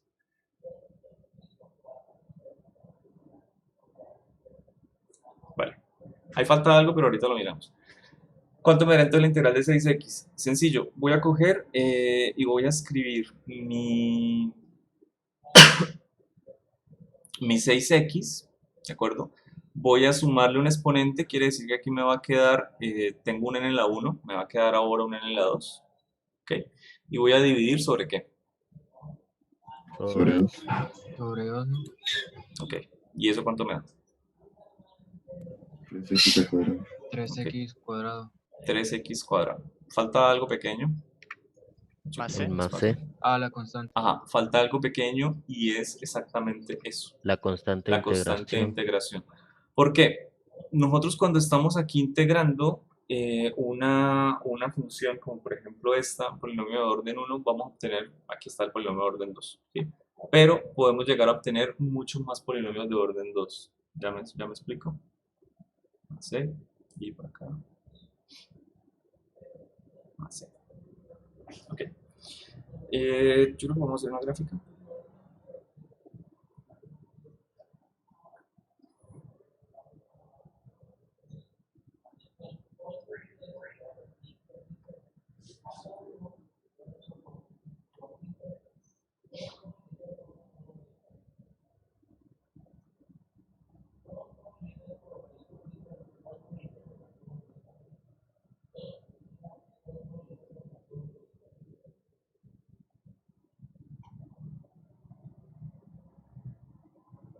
Yo sudo haciendo estas gráficas. Listo. Esta sería la gráfica de 6x cuadrado. ¿Sí? ¿Estamos de acuerdo? Sí, profe, sí. Ok. Y esa sería el área bajo la curva de una función que está a la 3. O sea, porque tenemos aquí que mi función original era... Ah, perdón, que es lineal, qué pena, que es lineal, de un 6x. Lo podemos llegar a dibujar también el 6x. Pero sería entonces la recta eso.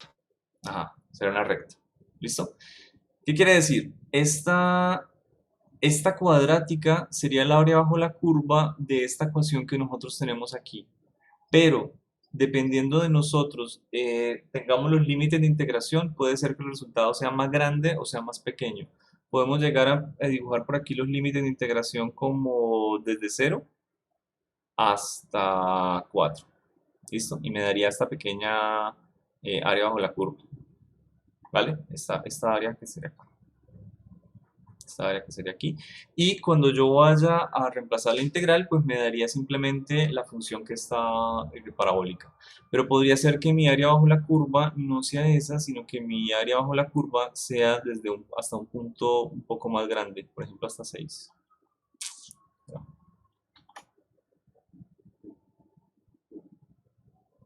Hasta acá. Entonces, esta área bajo la curva es mucho más grande.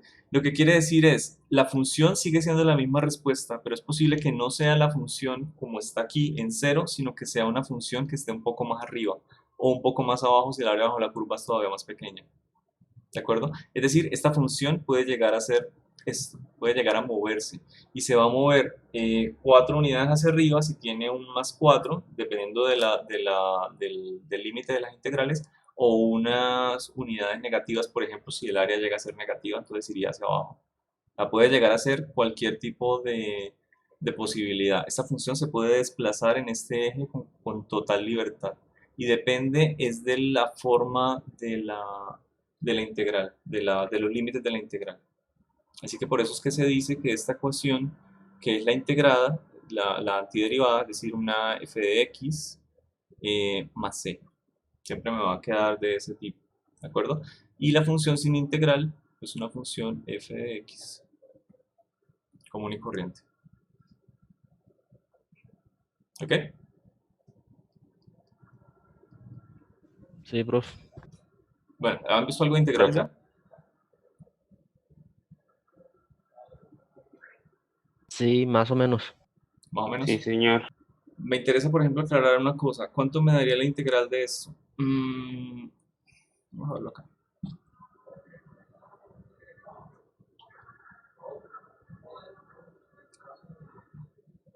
Ah, perdón. ¿Cuánto me da la integral de x? O X más voy a C. poner por acá El X, ¿no? una constante. Más C. ¿Por qué? ¿Por qué me da x? Porque cuando uno deriva un X con grado 1, pues sería simplemente como restarle pues ese grado, dejarlo en 0. Y eso produce una constante, porque todo número elevado a la 0 pues da 1, o una constante en ese caso. Ok. Primero, esta es una constante que no me depende de x, por lo tanto sale la integral. O sea, la puedo llegar a escribir por acá. ¿Sí? Así que me quedo con la integral de x. Simplemente, integral de x. No es más. Pero, siempre que nosotros hacemos esta integral, hay que tener en cuenta que aunque falte la variable x, casi que ahí está. Ya la puedo llegar a escribir por aquí. A sub 0, integral de x a la 0 por dx. ¿Sí o no?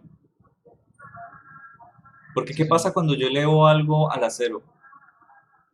La 1. Da 1. Se vuelve 1. Entonces se puede llegar a decir que el polinomio, es decir, el polinomio como nosotros lo escribimos siempre, el polinomio de orden 2, el término de orden 2, el término de orden 1 y el término independiente.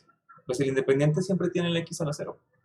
Y si el polinomio sigue bajando, el menos 1, menos 2, menos 3, o sea, siempre está mi x aunque yo no lo vea. Lo que pasa es que esto da 1, entonces no lo colocamos normalmente.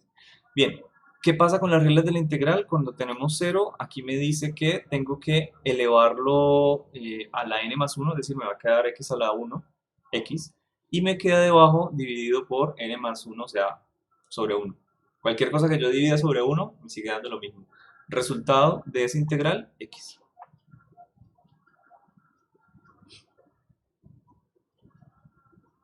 Listo, más la constante de integración. ¿Vale? A menos que esté definido. Ok. Hagamos ahora la integral de...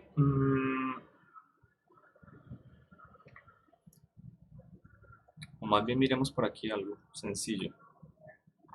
Coger esta gráfica. Me sirve.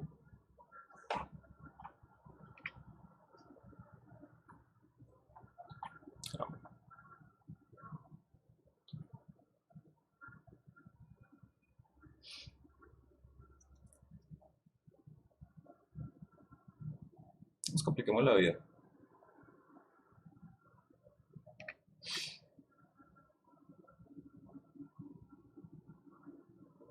X.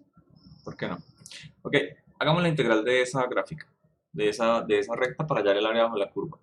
Listo, podemos llegar entonces a hallar área bajo la curva que sería igual a la integral de la función x por dx y coloquémosle los límites de la integral, los límites que están sugeridos. Es decir, hagámosla entre 0 y 6. Bien, ¿cuál sería el resultado de esa integral? X al cuadrado sobre 2. Muy bien. Entonces tendríamos acá el x al cuadrado sobre 2. Y sí, la c es importante, pero la c ya no la necesitamos acá. Podemos llegar a manejarlo con c incluso, pero pues ya conocemos dos puntos de la gráfica. O sea, ya conocemos... Porque está definida. Ajá, está definida. Entonces ya conocemos el punto inicial y el punto final. Entonces este más c no se suele colocar. Lo que se coloca es simplemente una evaluación que me va a botar el parámetro c. ¿Listo? Me va a decir exactamente cuál de todas las familias de las x al cuadrado sobre 2 es la que corresponde a mi resultado. Entonces aquí podemos colocar desde 0 hasta 6. ¿Listo? Y sería igual a evaluar el valor final menos el inicial. Quiere decir que aquí tenemos un 6 al cuadrado sobre 2 menos un 0 cuadrado sobre 2. Y esto no me está aportando nada. ¿Listo? Entonces, ¿qué me daría por acá por la izquierda? 18. 18. No veo... ¿18? ¿Por qué? Profe, pero ¿por qué lo 36. Ah, reemplaza? mentira, sí, tienes razón. Lo Señor. reemplaza con 6? Porque es el límite superior. O sea, el segundo teorema del cálculo me dice que cuando yo tengo una integral definida, yo puedo llegar a escribirla como una función evaluada entre dos cosas, entre el valor inicial de la integral y el valor final. ¿Listo? Y cuando yo voy a evaluar una función entre dos valores, yo lo hago como el valor final menos el valor inicial, pero ya hecha la integral, o sea, ya hecha la antiderivada. ¿Listo? Porque cómo hacer la antiderivada, cómo sacar la antiderivada, cómo hacer la integral, depende de muchas cosas y hay muchas técnicas. Si usted está haciendo una trigonométrica, de pronto requiere un poquito más de trabajo. Hay unas que se hacen con tablas, porque no es posible de alguna otra manera, o hay algunas integrales que de hecho no están definidas y solo se pueden obtener numéricamente, no se pueden hacer de otra manera. No sé si lo sepan. Hay una cosa que cuando usted vea el curso de integrales le van a decir, usted deriva cuando quiere, pero integra cuando puede. ¿Listo?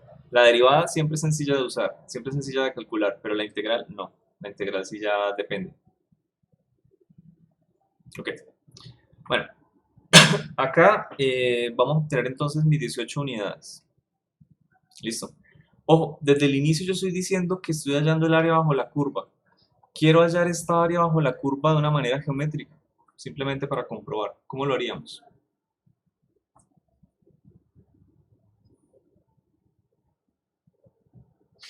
Base por altura dividido en 2. Ok, entonces esta área va a ser igual a la base por la altura dividido en 2.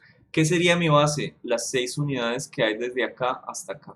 ¿Qué sería mi altura? Las 6 unidades que hay desde acá hasta acá, porque es simplemente coger esta base, estas ecuaciones 6 y reemplazarla aquí en la función que también es 6. Entonces, ¿cuánto me da 6 por 6 sobre 2? 18. 18 unidades. ¿Listo? Es un ejemplo sencillo, pero funciona. Es decir, las integrales me hallan el área bajo la curva. Eso es todo lo que yo quería que ustedes aprendieran en el día de hoy. ¿Bien? Excelente, profe. Excelente. Bueno, podemos adelantar un concepto sencillo. Supónganse que esta es la gráfica de aceleración versus tiempo. ¿Qué es entonces el área bajo la curva de esa gráfica de aceleración versus tiempo? La velocidad. La velocidad. ¿Listo? Y si tuviéramos la velocidad versus tiempo, el área bajo la curva sería el cambio, bueno, la velocidad se puede hallar pero bajo una condición. Se puede hallar pero bajo una condición. Eso mejor lo vemos en la próxima clase. No pasa nada. ¿Listo? Bueno, gracias por venir, aunque no vinieron todos. Gracias a usted, profe. No, ustedes. Listo, profe, muchas gracias. ¿Les quedó alguna duda de alguna cosa? Sí, profe, la altura, ¿por qué es 6? Ah, ok, porque mi función es x. Ah, ok, es el intervalo 6. Sí, sí, sí. O sea, si aquí tuviéramos la función 2x, entonces sería 12. Y así. Puse simplemente la función x. Que fuera sencillo. Profe, una pregunta. Señor. Cuando Debía haber puesto evaluamos, 2x para que no le quedara a usted con la idea de que era el mismo valor. No lo pensé. cuando se evalúan integrales dobles y triples, ¿también se evalúa el área bajo la curva? Cuando usted evalúa integrales dobles y triples, usted normalmente está haciendo sumas a lo largo de diferentes ejes. Entonces, por ejemplo, aquí estoy sumando alrededor del eje temporal, ¿sí? O bueno, como lo tenía antes, alrededor del eje... Uy, no se borra.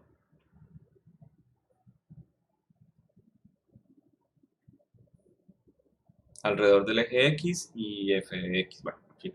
Cuando tenemos, por ejemplo, la integral con respecto a X, a Y, a Z, la sumatoria a lo largo de X le da el área bajo la curva. Supongamos que esa es la primera integral que vamos a hacer. Si hay alguna de esas variables que me dependa de Y, entonces usted podría llegar a tener con las dos integrales un sólido, solamente con dos integrales. Y con tres integrales usted podría llegar a reducir ese sólido a otra cosa. O sea, podría llegar a tener un volumen de una vez. Cuando se hace, cuando se hace una integral triple, normalmente es por la forma de la integral. Pero es más que todo ¿cómo se dice? La representación de las dimensiones. O sea, si yo tengo una integral de x versus y y integro, estoy hallando el área del plano formado por xy. ¿Listo? Entonces es una integral de una sola dimensión. O sea, es una sola integral. Cuando yo tengo en el eje z, yo puedo llegar a tener una integral doble. Las integrales triples, creo que es cuando uno de pronto no toma en cuenta algunas cosas y lo puede llegar a reducir. ¿Usted ya ve algo de integrales? Sí, hace mucho tiempo. Ok, por ejemplo, un cascarón cilíndrico. Este pedazo de la clase ya casi que es para usted.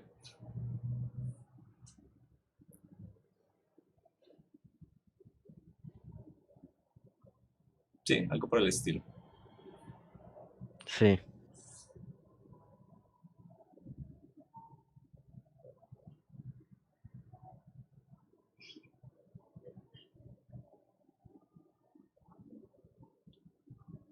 Mi enemigo el dibujo. Ok. Yo puedo hacer esa integral en ecuaciones cartesianas, en ecuaciones cilíndricas, en lo que yo quiera, en cualquier clase de coordenada. ¿Sí? Yo podría llegar a pensar en dónde va a ser mi diferencial. Por ejemplo, mi diferencial podría llegar a ser un punto, a un puntico, literal. Entonces yo podría llegar a decir, bueno, voy a hacer mi integral y mi integral primero yo quiero hacer que ese punto me haga qué, que me describa qué. Quiero que él, no sé, rote, por ejemplo. Entonces yo quiero que este punto rote desde esta posición y describa toda esta trayectoria. Entonces quiero que él rote desde 0 hasta 2pi, ¿sí? De 0 a 2pi. Ok, esa es mi primera cosa que quiero que él haga. Segundo, yo quiero que este punto también se traslade. Quiero que él se traslade hasta o sea, por esta línea, ¿sí? Quiero que él venga desde un radio que sea 0 hasta el punto final. Bien, cuando yo hago que un punto se traslade desde 0 hasta el punto final, básicamente estoy haciendo esta línea. ¿Listo? Y si yo hago que esa línea, ese diferencial, ahora rote 360 grados, pues estoy rellenando toda la capa. Trazándolo. Trazando toda la capa, entonces estoy hallando un área. Con la primera integral no hice un área, hice una línea. Pues si integro simplemente el radio, ¿de acuerdo? O si integro primero teta, estoy haciendo también aquí una línea. En ninguna de las dos integrales he hecho el área bajo la curva. Pero cuando hice las dos integrales, ya tracé un área bajo la curva. ¿Qué es lo otro que me falta? Pues que esa integral la voy a coger esta área bajo la curva y ahora la voy a trasladar desde una ubicación h hasta 0. Entonces, primero, se me olvida la de r, desde 0 hasta r, ¿sí? Para el radio. Aquí ya, con estas dos integrales ya tengo mi circulito. Y con la tercera integral, que va a ser desde la altura a la que esté hasta 0, yo ya estoy trasladando este circulito, esta área, a todo el volumen y así lo formo. Puedo llegar a tener hasta 3 integrales o puedo llegar a tener 2 y ahorita vamos a reducirlo un poquito. Entonces, ¿cuál será mi variable de integración? De hecho, para hacer este ejercicio no necesito absolutamente ninguna. ¿Okay? O sea, aquí literal necesito, no sé, de z, de r y de teta. Como son coordenadas cilíndricas, entonces está la integral, o sea, no necesito escribirle aquí ninguna función. ¿Sí? Sí, profe. Ok. Puedo llegar a cambiar mi manera de ver el ejercicio para hacer una integral doble y no triple. Voy a mirar en la parte de abajo. Puedo llegar a mirar mi ejercicio diciendo no, mi diferencial ya no va a ser un punto, mi diferencial ahora va a ser un segmento circular. Un segmento circular. Entonces yo tendría que mirar es qué voy a hacer con ese segmento circular. simplemente lo voy a coger y lo voy a aumentar desde, es decir, voy a coger este segmento circular y voy a hacer pequeños segmentos circulares, desde radio 0 hasta radio R, hasta que se termine. ¿Ok? Entonces mi diferencial es un poco más Y ahí extraño. queda solo integral doble y luego lo puedes subir o bajar. Entonces, porque aquí ahora lo único que yo necesito es 2pi por el radio. No. El perímetro de un círculo es 2pi por R, ¿no? Sí.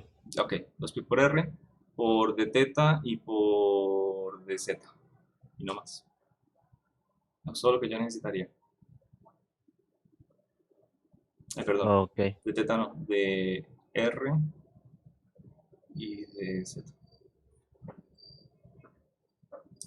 ¿Listo? O sea, es una manera un poco diferente de verlo, porque aquí yo tengo una integral triple, pero mi diferencial es un punto, y aquí tengo una integral doble, pero mi diferencial es un círculo, un círculo no, un anillo, un aro, algo infinitamente delgado. Entonces, de hecho no es 2pi por R, ya estoy convencido, es 2pi por dr. Y dz. ¿Listo? Son detalles, Listo, o sea, profe. cuando uno llega y mira aquí, este pedacito es un dr, una diferencial del radio muy pequeño, y el 2pi es el perímetro. Bueno, ahí lo vamos mirando con calma. Igual esta parte de integrales no la vamos a tomar, o la podemos llegar a hacer, pero con algunos. Para la parte del tercer y cuarto corte se presta mucho para hacer integrales, dobles, triples, lo que se quiera. Pero con los que quieran hacerlo, con los que ya hayan visto de pronto algún pedazo de la materia. Sí, bastante interesante, profe. Gracias. Sí, cuando hemos sólido revolución, centro de masa, se presta mucho. Bueno, los dejo. Gracias por venir. Gracias, Hasta luego, profe. profe. Ustedes. Hasta luego, profe. Muchas gracias. Gracias.